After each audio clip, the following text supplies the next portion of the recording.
Rick the critic when she come into your place, so you best not forget it. She gon' tell you how it is, cause she's Rick the critic when she all up in your city. Oh, you best not forget it. Let you know if she like it and if she get with it. Let the whole world know and be the first to admit it. Let you know if it's good and if she dig it, cause she's Rick the critic. Rick the critic, Rick the critic, Rick the critic. Hi, I'm Rick the Critic, and welcome. Thank you for allowing me to come into your home. Listen, I got some exciting stuff to talk to you about. Some things we're talking about box office hits this today. Listen, and maybe I welcome your views, I welcome your letters, your emails.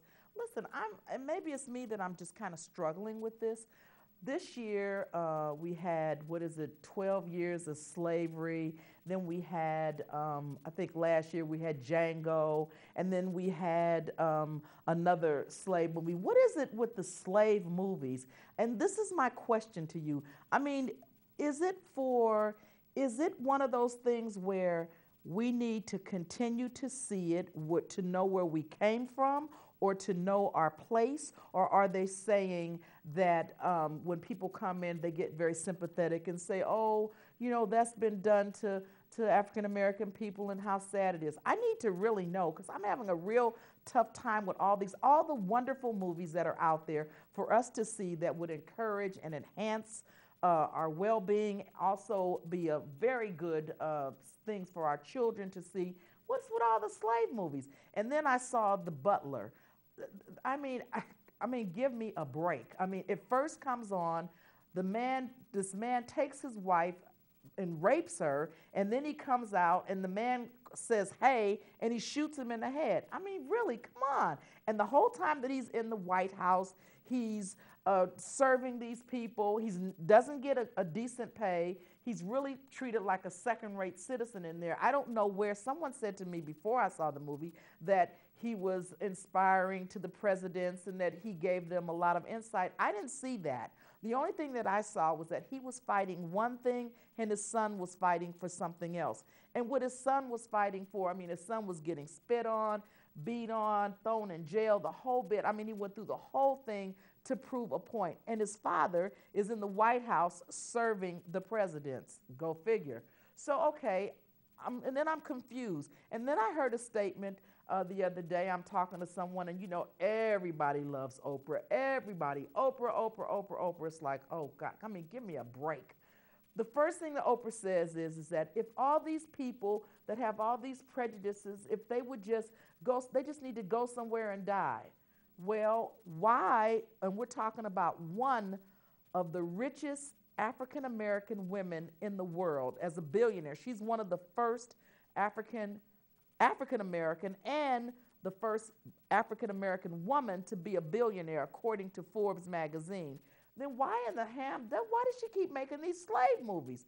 All I can think about when I see Oprah is, what is that? The Color Purple, and now here we are at The Butler. With all the money that she makes, you would think that she would make a movie that would be enlightening, or a movie that would talk about some of the goals or some of the things that African Americans have gone through to really make a point, some of their major contributions to America. You would think that she'd talk about something like that. The best that Oprah can do is The Help. I mean, I'm really confused. I really don't get it. Why a person that makes as much money as she makes, with all of this money and all of these things, and this is the same woman that can go into another country, which really tells me a lot about Oprah. Now, in this country, she's well liked and well loved. She goes to other countries and she's still treated like, the word. She goes into these places in outside of the United States, and she wants to buy a purse, or she wants to buy this, or she wants to buy that. And other cultures are still treating her like, you can't come through the front door, you got to go through the back door. And what does she say? Oh, I'm not going to go there. Why is she fighting so hard to be accepted? Or why is she fighting so hard to get through the front door? Listen, let me say this to you. If you don't want my money, I am not going to fight you to take my money. I don't want to live in your neighborhood. I don't want to live anywhere where I'm not wanted. Now, don't go back and say, Rick the Critic said that all other cultures are bad. I'm not saying that. What I am saying is this. There are still some people out there that still have some ideas. We know that when we look at our president. You hear people, I was just horrified at the president was talking, and I heard a man in the background, and he says, "Shut up," or "You said that already," or something. There's still a blatant disrespect for the chief officer of this United States. So we still see this blatant disregard. We still see this disrespect. And this is a man, this is our commander-in-chief who was supposed to be, and I've seen some before him and we'll probably see some after him that were way worse, way, way worse. But I've never seen such blatant disrespect for our chief and commanding officer of this United States. So with that being said, you know what I'm saying, and I welcome give me some feedback here because I'm really having a tough time. I was talking to my daughter the other day and my granddaughter. She couldn't be with me today because she had to do something, but she'll be on the show probably the first of the year, and we'll be able to talk because she didn't have a problem with Django. She didn't have a problem with 12 years of slavery. There is nothing funny about slavery. Nothing is funny about people getting beat. Nothing is funny about people getting drug out of their homes, watching their men get raped, watching women get raped, and watching children get raped. It is nothing funny about that. That is not one of those things where because Jamie Foxx in the movie, I think he whooped the man. This is one man that he whipped on, and it's just crazy. It's crazy to think that is something funny about. I mean, they had these funny scenes in the movie with the patch out and all. It was nothing funny. It's nothing funny about that. And if you think it's funny, you go and make fun of the Holocaust and see how the Jewish people come. They would just go crazy because the Holocaust is not funny to them, and slavery should not be funny to us. These movies that we've had this year, and each one that, when you sit in the audience, you're really pretty, that 12 years of slavery, that's like the craziest thing. I can't even imagine. I cannot even imagine something like that coming to the screen and letting your children see it. There are a lot of wonderful, wonderful movies that African Americans have contributed to. I mean, movies that tell you where we came from, where we've been, where we're going. They don't show that. That's not one of those things that they put out in Hollywood. It's always these things that are very downgrading and humiliating. If slavery, I don't know, I cannot imagine. I cannot imagine that slavery is funny or not humiliating. I don't know why we need to see that. I don't know why we continue to have to see that. I know that the Jewish people have to continue to see the Holocaust. I know they keep it alive and all that. And yes, there is. But there are some contributions that we've made that I would really like to see on the silver screen and not always slavery. It's insane. So with that being said, I'm not angry, but I am very disappointed in Hollywood. I'm very disappointed in Oprah. I'm very disappointed. We have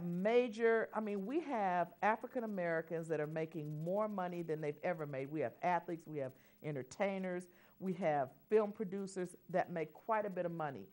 I am confused as to, with all the money out there, we cannot put a good movie together. We cannot put a movie together about the pyramids. We cannot put a good movie together about the Spaniards who ruled over, the Moors who ruled over Spain for 700 years.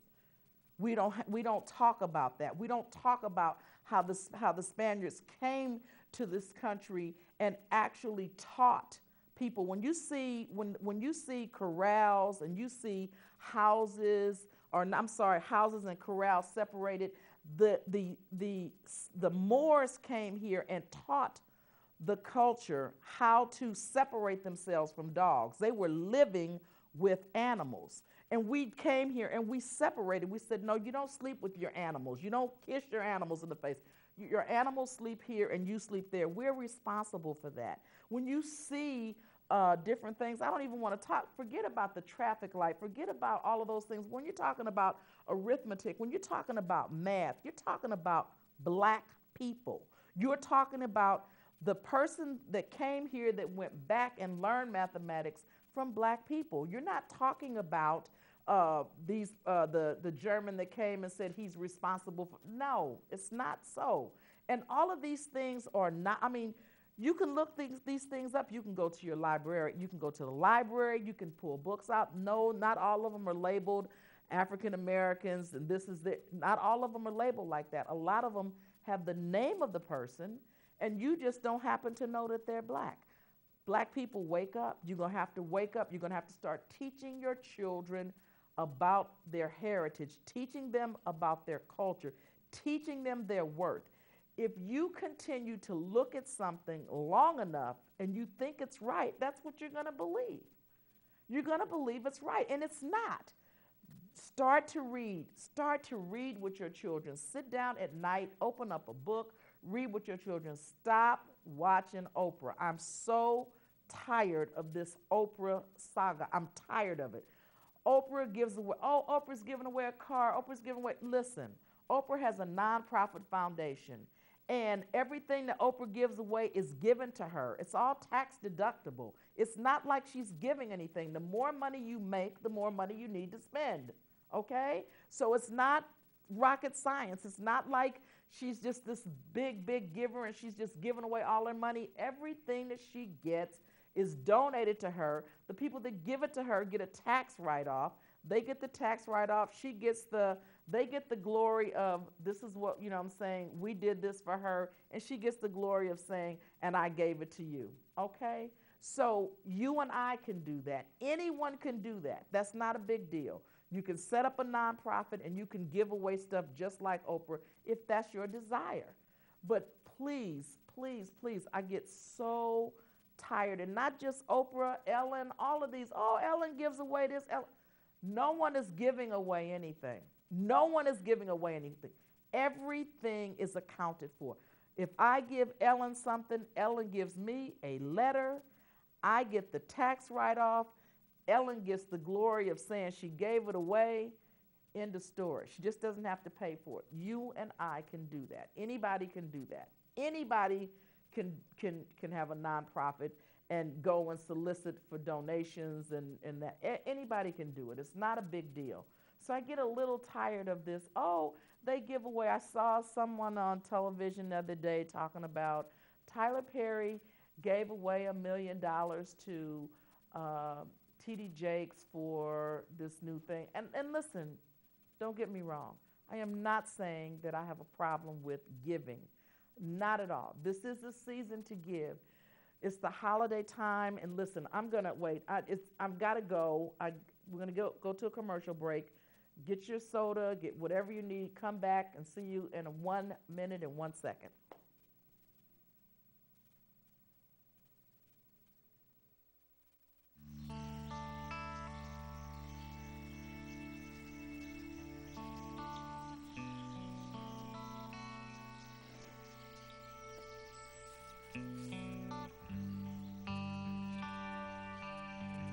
This is the moment I knew. His future had no boundaries. There are some moments only the forest can inspire. Find yours at discovertheforest.org. I grew up in the housing projects of Cleveland. I didn't even know that life could be any better than it was. Education for me has been a way to get away from the agony of what was normal life. I want to be able to impact the community, not just look back on where I came from, but to reach back to where I came from and pull some people up with me. My name is David, and I am your dividend. Hey, I'm back. And if you missed it and you're just coming in on this second half, we've been talking about giving. We're talking about the movies that have the box, what do you call them, box hits for the year.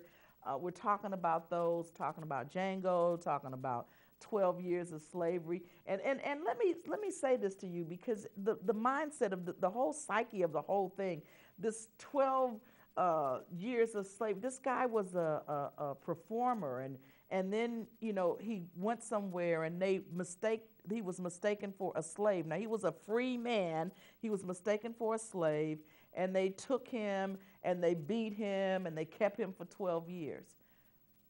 I mean, And we need to see that for what reason? There is a video out, and it's called Hidden Colors. And let me tell you something.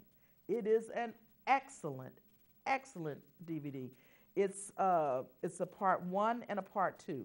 It's called Hidden Colors. And let me tell you something. It has detail. It talks about our history. It talks about, saying how we, why we do the things we do. It's the psychology in it. It's the psychiatrist there, Dr. Brown, and then they have some other brothers there. Just awesome. If you get a chance, go to your computer and type up Hidden Colors Part 1, Part 2. Get the Hidden Colors. Sit down with your children. Watch it with your family. Some things that need to be explained, you'll be able to explain it, but let your children stop. I'm tired of these video games with all of this, the car thief and the video games with all this violence. There are so many things that we need to focus on right now, like green. We need to focus on green. We need to focus on the global warming. There's some things that we need to focus on. And all of these things that are box office hits and all of these things, they're distractions is what they are. They're distractions. They're meant to take you off of your focus and to put you on something else. It's just a distraction. You know what I'm saying? Be mindful of what you watch on television. It's enough violence. We've seen enough CSI. We've seen enough SUV. We've seen enough, SVU. We've seen enough law. We've seen enough of that. It's enough garbage and trash that's coming on television right now. We need to start focusing. In fact, you know what? Let's just try this. For 1 week, let's just go without television. Let's go without television. Let's just cut the television off for a week, or at least, you know what I'm saying, if you want to look at it for an hour, pick 1 hour of the day that you want to see it, preferably when it's Rick the Critic, and then just don't look at it anymore. Let's just see how we do. I have a friend that did an experiment. I think it was last year, Deborah, and they had to live without electronics. No radio, no television, no telephone, nothing. And they had to do that, and it seems to me like she said maybe 30 days. I'm going to have to talk to her because I'm not real sure. But let me tell you how much your mind will broaden. You'll start to read. Your mind will start to retain things that, that you hadn't thought about. There are things that you will think about. Do you know how much television, what it takes away from you? All of this negativity, what it really does to your mind when you're playing video games and you're in this boxing and fighting and all that. If you just stop and especially with the telephone, I don't know about you, but I remember when if someone called you and you were talking on the phone for a long time, the operator would come in and say, "This is the operator. I have an emergency call for da-da-da-da-da-da," and you would either say you accepted or you declined, and that was it. So, what happened when we were out and someone called on the telephone? They did one or two things. They called us back, or they called us back, or they didn't call back. If they couldn't leave a message when the answering machine came out, they could leave a message, you could call them back. We are right now in that microwave thing. We want everything right now. Let us stop and begin to think and begin to just let our brain start to work. Let's start to sit down and start doing more reading, more interacting with our families. It is a season, and I don't mean to be just that Juanetta down.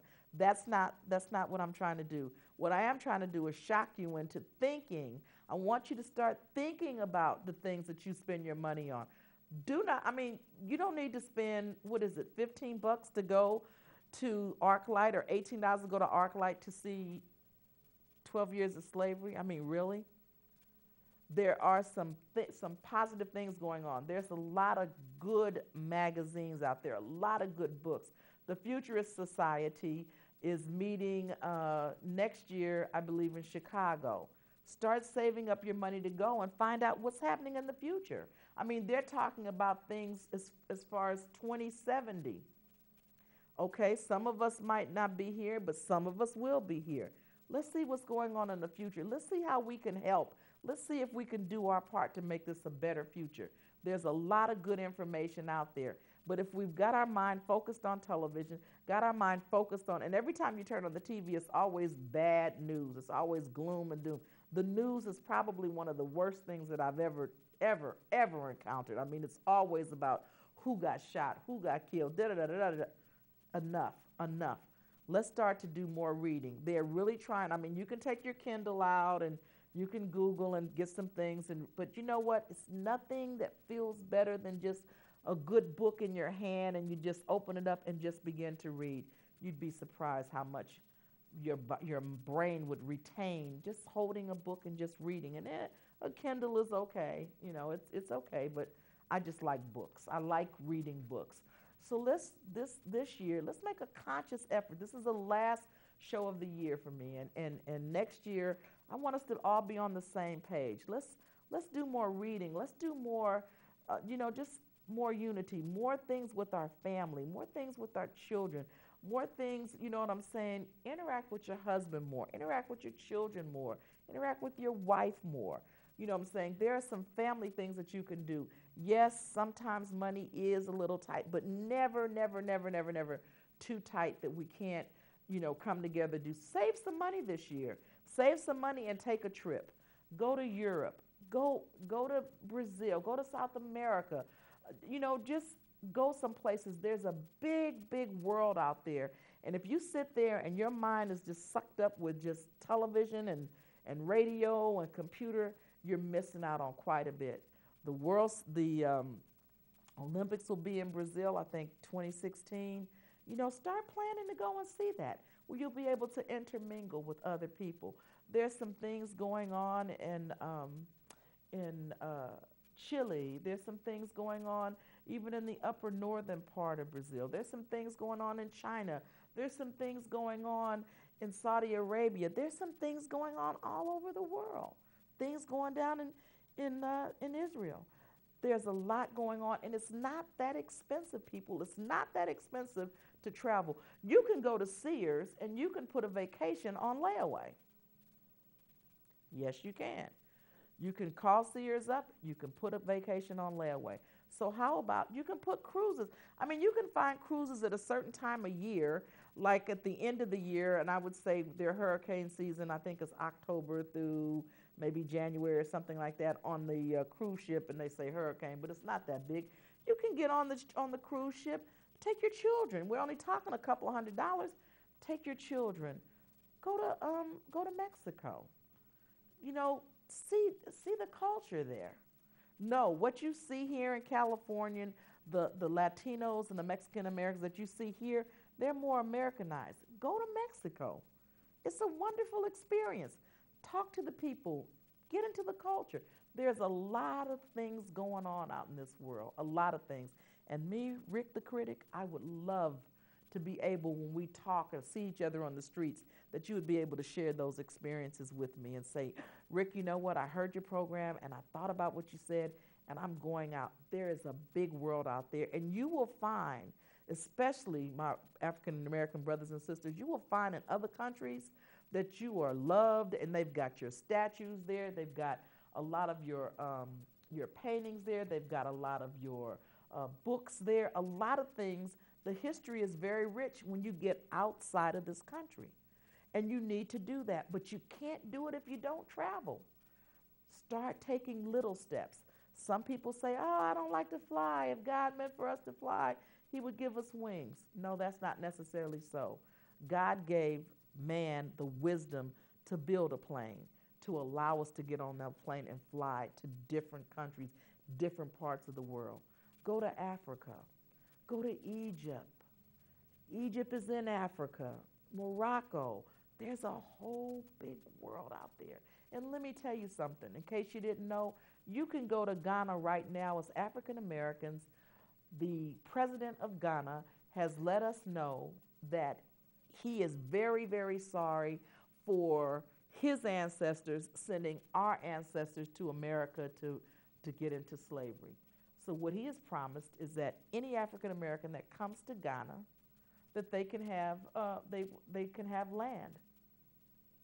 That might be a nice trip. It might be a nice thing to take your family and start saving money right now and say, let's go to Ghana. Let's go and see. You might like it.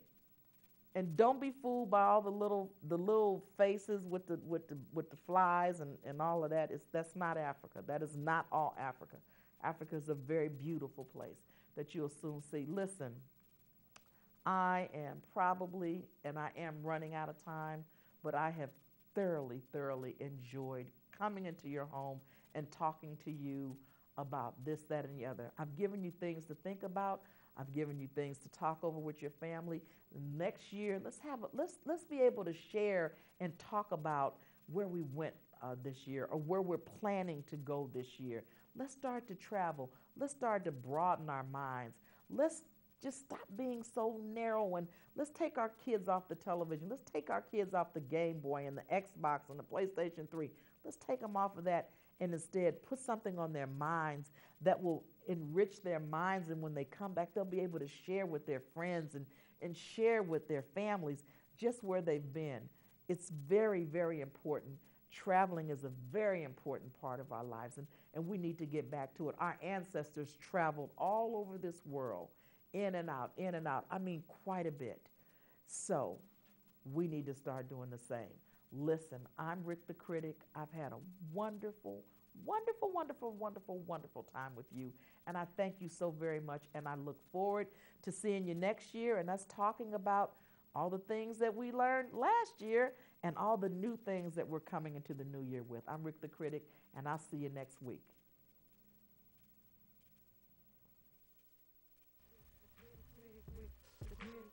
Rick the Critic, when she come into your place, so you best not forget it. She gon' tell you how it is, cause she's Rick the Critic. When she all up in your city, oh, you best not forget it. Let you know if she like it, and if she get with it, let the whole world know and be the first to admit it. Let you know if it's good and if she dig it, cause she's Rick the Critic. Rick the Critic, Rick the Critic, Rick the Critic. She the first to admit it if she can't dig it, cause she's Rick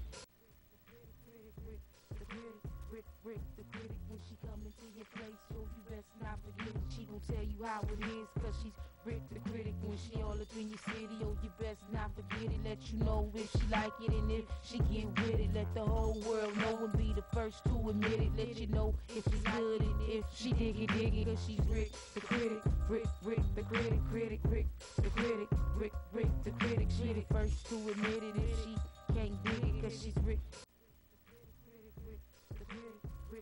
the Critic. When she come into your place, so you best not forget it. She gon' tell you how it is, cause she's Rick the Critic. When she all up in your city, oh, you best not forget it. Let you know if she like it, and if she get with it, let the whole world know and be the first to admit it. Let you know if it's good and if she dig it, cause she's Rick the Critic. Rick the Critic, Rick the Critic, Rick the Critic. She the first to admit it if she